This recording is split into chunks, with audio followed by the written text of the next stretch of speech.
On the edge of a quiet countryside, there stood a small, peaceful farm called Norman's Farm. Just like all the other farms in the area, it was filled with the familiar sounds of farm life. The chickens were always cluck, cluck, clucking.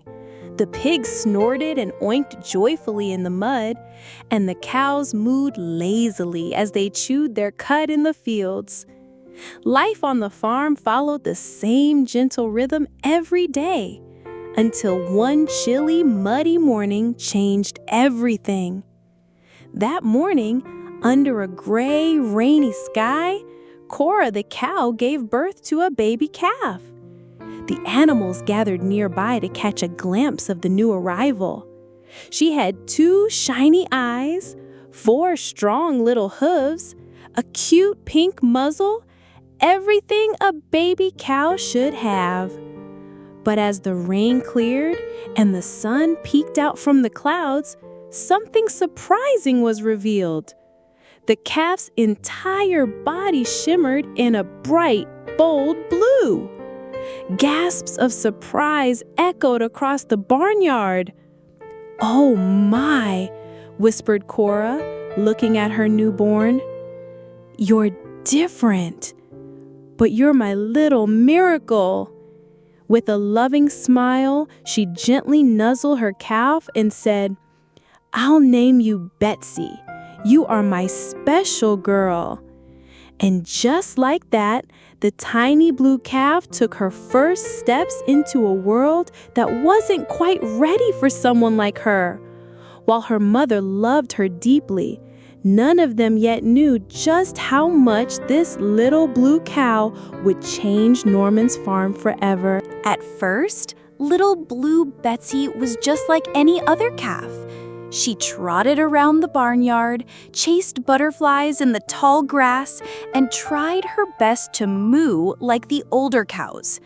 The pigs loved her because she always shared her hay. The chickens followed her around, chirping excitedly because she told the funniest jokes. Even the horses gave her friendly nods each morning. But there was one group that didn't laugh, didn't smile, and didn't play. The other cows. They stared. They whispered. They turned their backs when Betsy walked by. "Why don't they like me?" Betsy asked one day, her big blue eyes full of confusion. The other cows wouldn't answer. They just rolled their eyes and muttered things like, "Blue Betsy doesn't belong here. She's not one of us. Cows aren't supposed to be blue." Every time Betsy tried to join their games or chew grass beside them, they would walk away, leaving her standing all alone. Some even laughed behind her back, calling out cruel rhymes that made her ears droop. It hurt. Betsy didn't understand why being different meant she couldn't be part of the herd. She still had hooves and horns and a heart like every other cow. But no matter how kind she was, they only saw her bright blue color. Still, Betsy held her head high, hoping one day they'd see who she really was inside.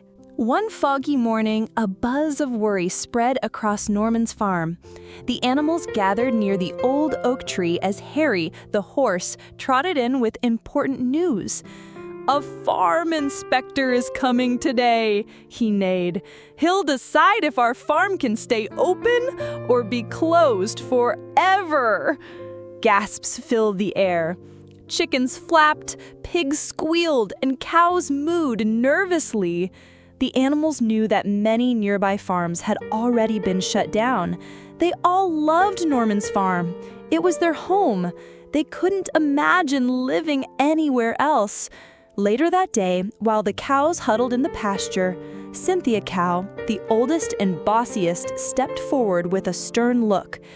"If the inspector sees her," she said, nodding toward Betsy, "he'll think our farm is strange. He might shut us down just because she's blue." "That's not fair," Betsy cried, but the cows had already made their minds. "We're sorry," said another cow, "but you'll have to stay in the barn, out of sight." Tears welled up in Betsy's eyes as she was led away, and the barn door creaked shut behind her. Inside the dim barn, her mother, Cora, gently brushed her cheek. "I know this isn't fair, but you're not alone. I'll stay here with you. One day they'll see how special you truly are." Sniffling, Betsy looked up and whispered, "Do you promise?"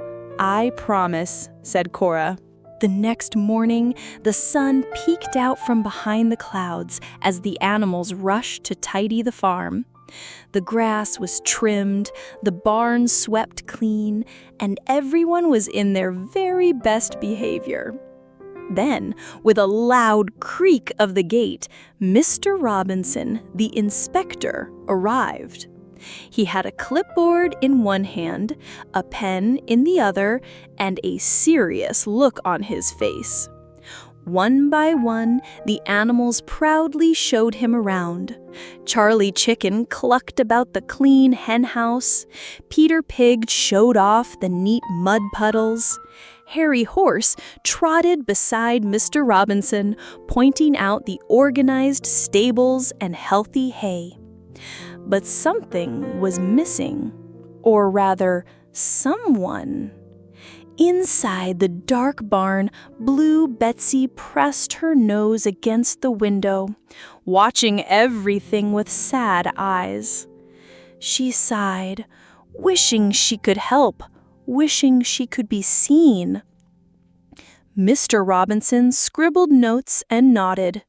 "Everything looks fine," he said at last, "but there's nothing special about this place.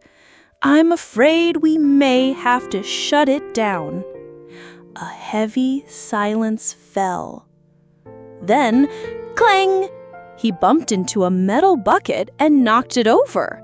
A stream of bright blue milk spilled across the floor. "What on earth?" he gasped. Cynthia Cow rushed over, trying to hide the spill. But Mr. Robinson's eyes were wide. "Where did that come from?" he demanded. There was no hiding it now. Harry Horse stepped forward and said, "Sir, you'd better come see something very special." Mr. Robinson followed Harry Horse across the yard, through the creaky barn doors, and into the dim stable where Blue Betsy stood quietly beside her mother. As soon as he saw her, his mouth dropped open. A blue cow," he whispered. "I've never seen anything like this before." Blue Betsy blinked nervously, unsure of what he would say next. This changes everything," he exclaimed. "Norman's farm is special. No other farm has a blue cow like her." From outside, the other animals peeked in, their eyes wide with surprise. Cynthia Cow shook her head and muttered, But she's not a real cow. She's blue." Mr. Robinson turned to her sharply. "That's exactly what makes her real and extraordinary," he said firmly. "Being different doesn't make her less of a cow. It makes your farm unique." Blue Betsy's eyes sparkled. Her heart swelled with pride. Mr. Robinson smiled kindly at her. "You're not just part of this farm. You're what makes it shine." The news spread quickly. Norman's farm was saved. People from far and wide came to see the magical blue cow. Children laughed with joy, and artists came to paint her. Blue Betsy became the heart of the farm, and finally, even the other cows began to see her differently. She wasn't too blue anymore. She was Blue Betsy, and she was just right exactly the way she was.